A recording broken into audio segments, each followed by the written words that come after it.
Dobrodošli na kanal Ime Isus spašava, ja sam Ivan Lovrenčević. Evo, idemo sa Isusovom zemaljskom službom, sa konkretnim primjerima. Danas ćemo obraditi ozdravljenje čovjeka sa usahlom rukom iz 6. poglavlja Lukinog evanđelja. Evo, pročitat ću cijeli izvještaj, onda ćemo ići dio po dio da primimo cjelokupno otkrivenje. Čitat ćemo od 6. stiha nadalje. Jedne druge subote ušao Isus u sinagogu i počeo učiti. Tu je bio neki čovjek kojem je usahla desna ruka. Književnici i farizeji držali su Isusa na oko da li će u subotu liječiti da bi ga imali za što optužiti.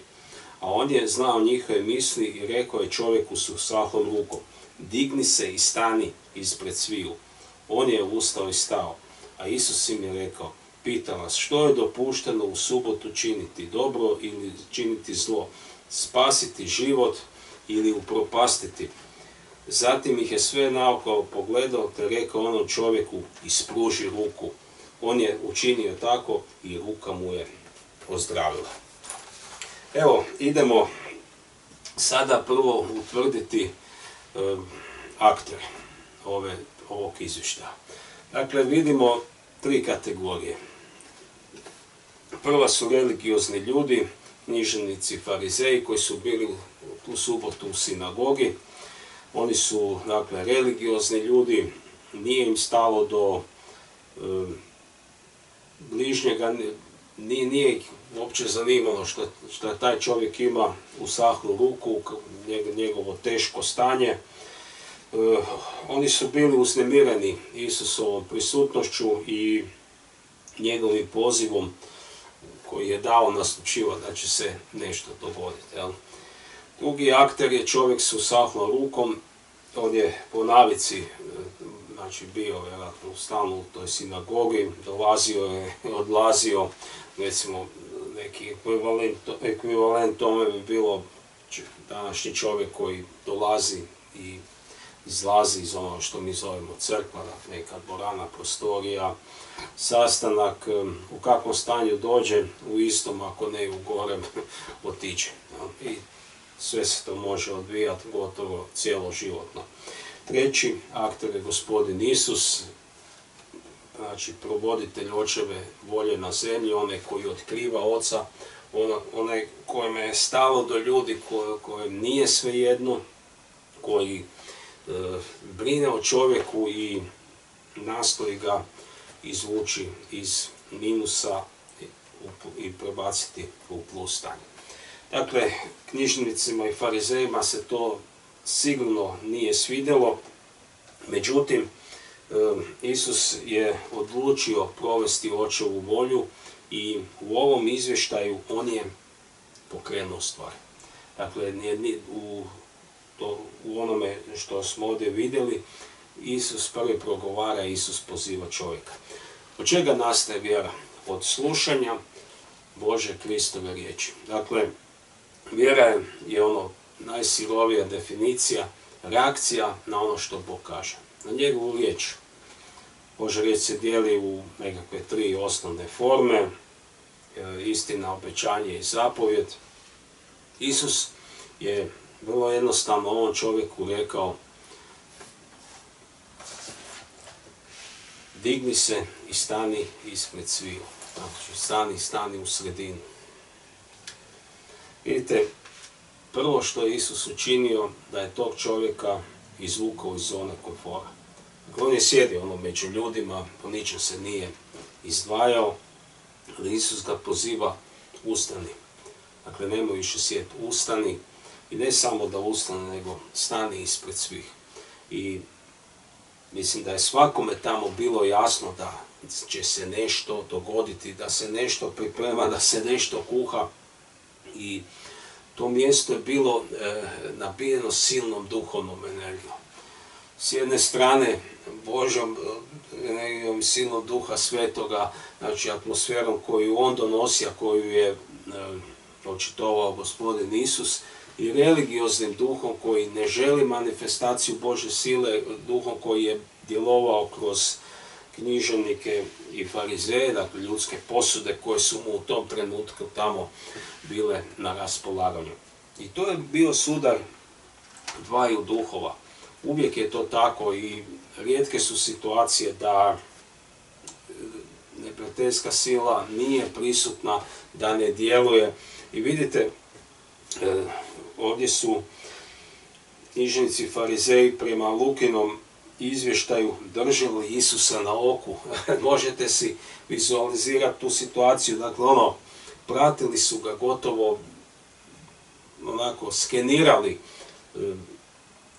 Nisu ga ispuštali iz vida da vidi da li će liječiti subotom. Dakle, baš im je to liječenje bilo na neki način trn u oku, nešto što su željeli spriječiti zbog subote, zbog svog izvrnutog naopakog, u stvari krivog razumijevanja onoga što je subota bila. U Matejevom evanđelju vidimo da su upitali Isusa, kada Matej opisuje ovaj izvještaj, on spominje da su ga upitali hoće li liječiti u subotu. Dakle, vidite, to je bilo naravno trik, pitanje, zamka. Željeli su ga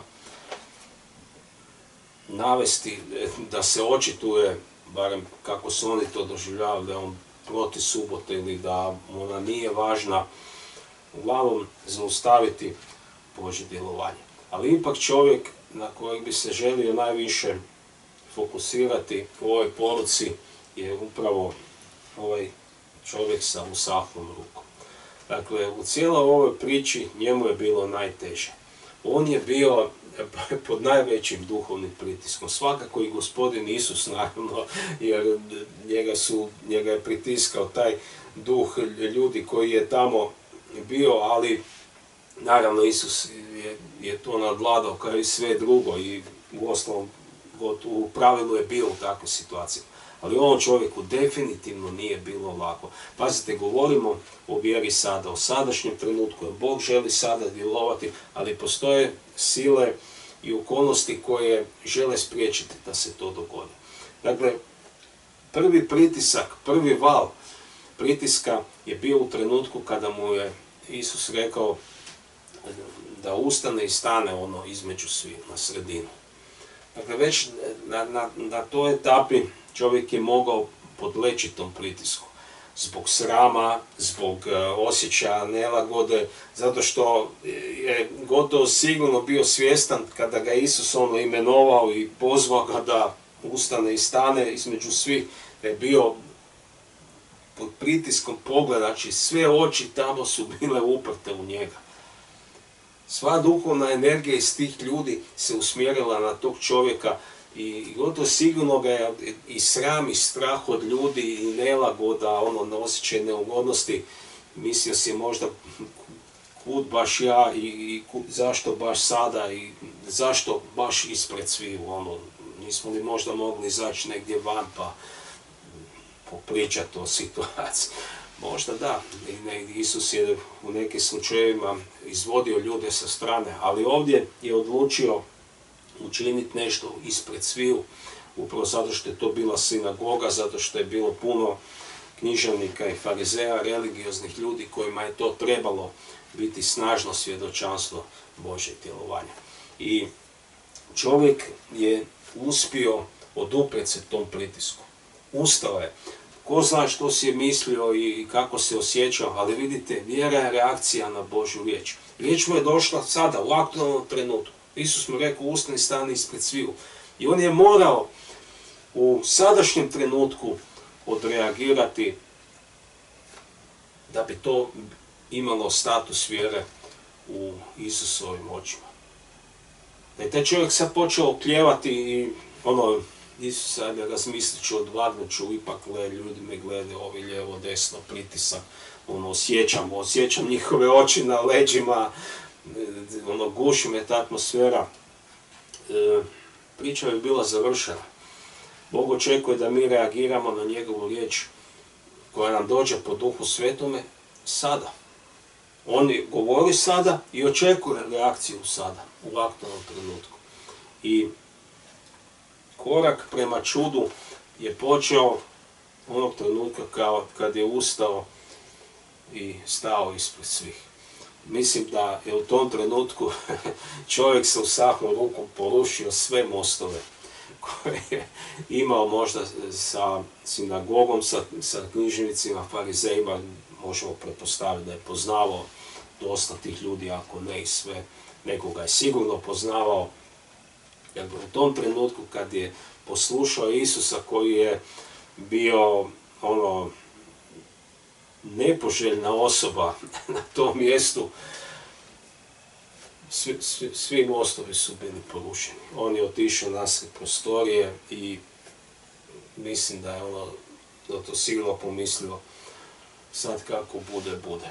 Poslušao sam Isusa, on sigurno zna što i zašto govori. Tako je bilo. Isus se još jedanput obratio tim religioznim ljudima i sada pogledajte što nastupa. Dakle, prva etapa je bila završena i Isus progovara tom čovjeku i spruži ruku. Vidite, ono što nam Bog govori u određenim trenucima, ono što prepoznamo kao njegov glas, kao njegov utjecaj prema nama, kao nekakav poziv na djelovanje u vjeri, pogotovo ove situacije kad trebamo preći iz minusa u plus stanje. Vrlo često se mogu kositi sa prirodnim načinom razmišljanja, sa našom kulturnom, vjerskom, religioznom nekom pozadinom, sa obrazovanjem, da dosta toga. Sve to pojedinačno ili skupno u nama i oko nas može vrištati. Ne, nema smisla. Vidite, čovjek je invalidu sa usahlom, znači nefunkcionalnom rukom, rekao ispruži ruku. Ali on ne može ispružiti ruku, tako, on je invalid.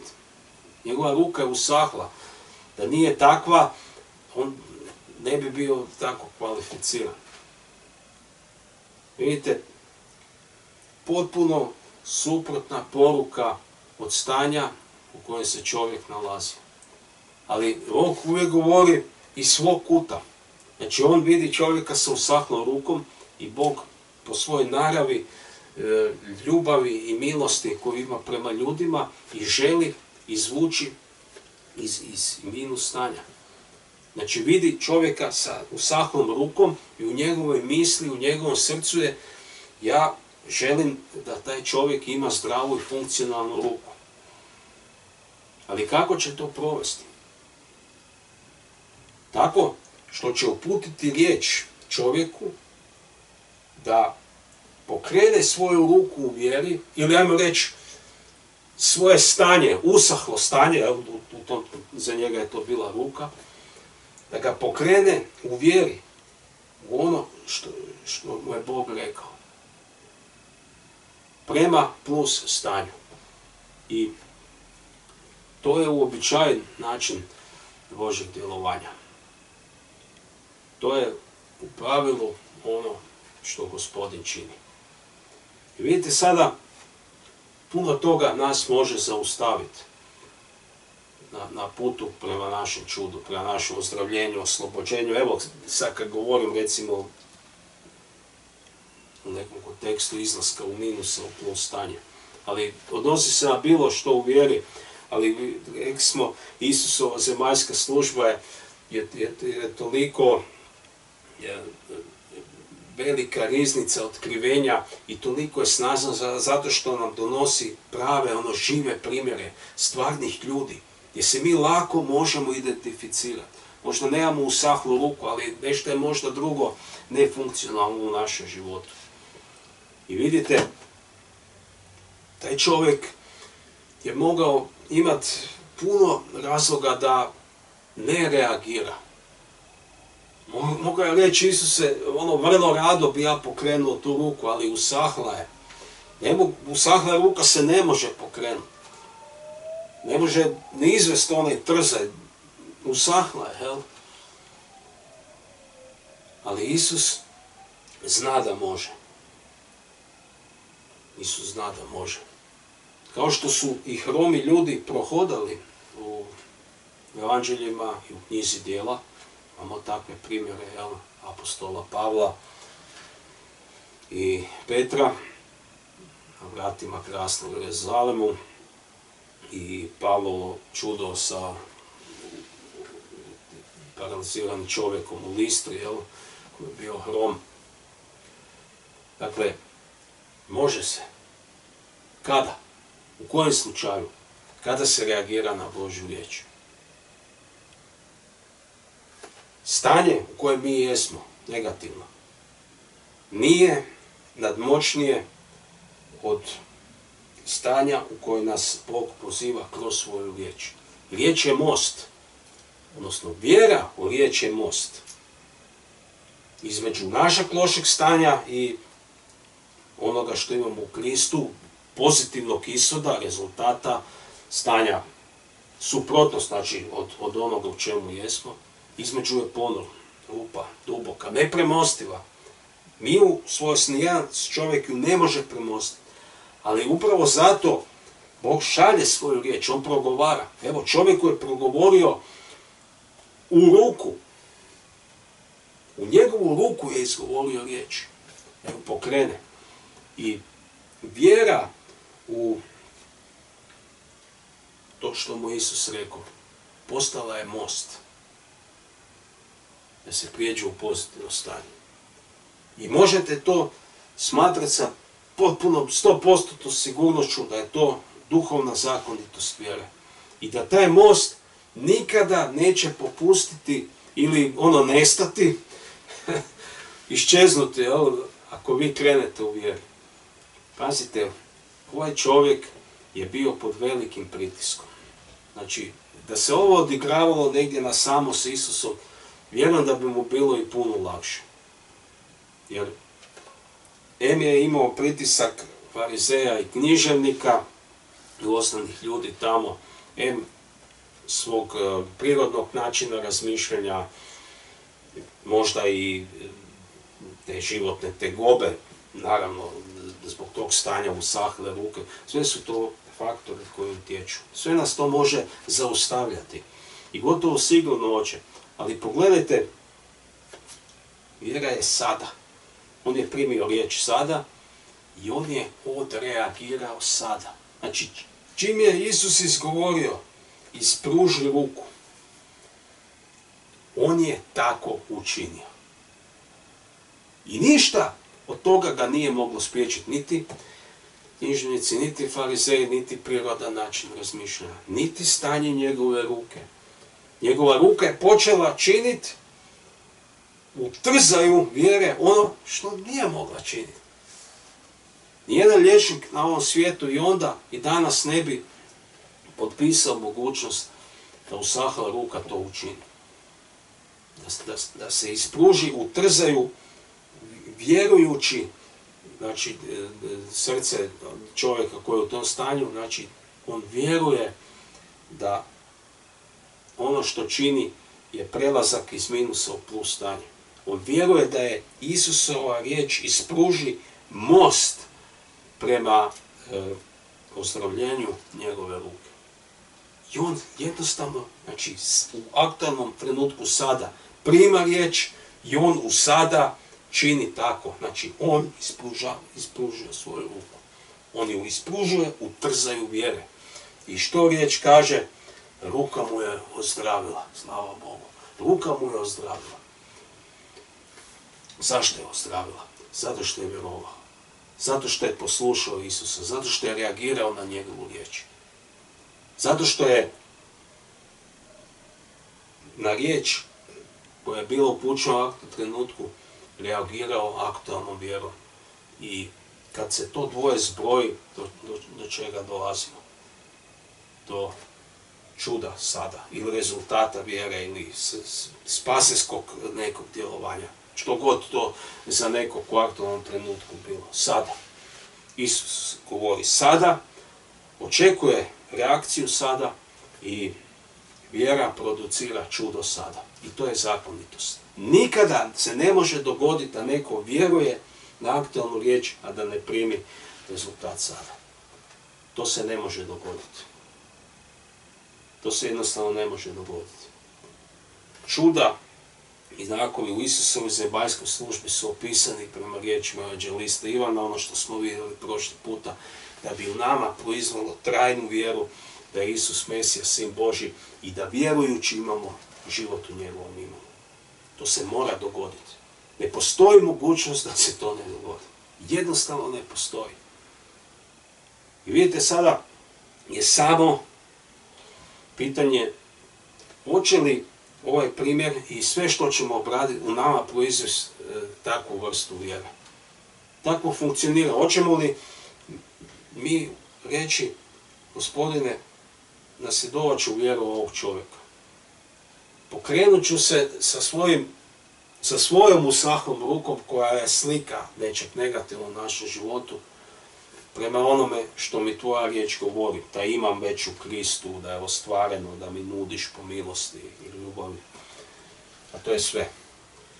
Ne postoji minus stanje koje u Kristu nema svoju blagoslovljenu plus suprotnost. Ne postoji. Jer to je spasenje. To je ono što nam Bog nudi. I zato On želi vjeru sada da bi nam isporučio spasinski rezultat sada. Vidite, i Bog isto ne želi gubiti vrijeme. On nije zadovoljan time da prođe i sekunda više u našem životu koja nije potrebna, mislim da ne budemo u njoj. Sekunda u nečem što je negativno. A on je žrtvovao svog sina da mi ne bi bili u tome. I on nas trenutno želi izvući iz toga. Ali za to treba našu trenutnu vjeru. Vidite, ovaj čovjek nije puno znao, mi možda mislimo, joj sad ja moram nešto povezati. Ne morate. Ono što je u aktualnom trenutku, ta riječ koja dođe, samo na to reagirajte. Ne možete hodati, pokrenite tijelo, ne možete, pokrenite misli, u Kristu imam. Što god je, jednostavno pokrenite, učinite trze vjere.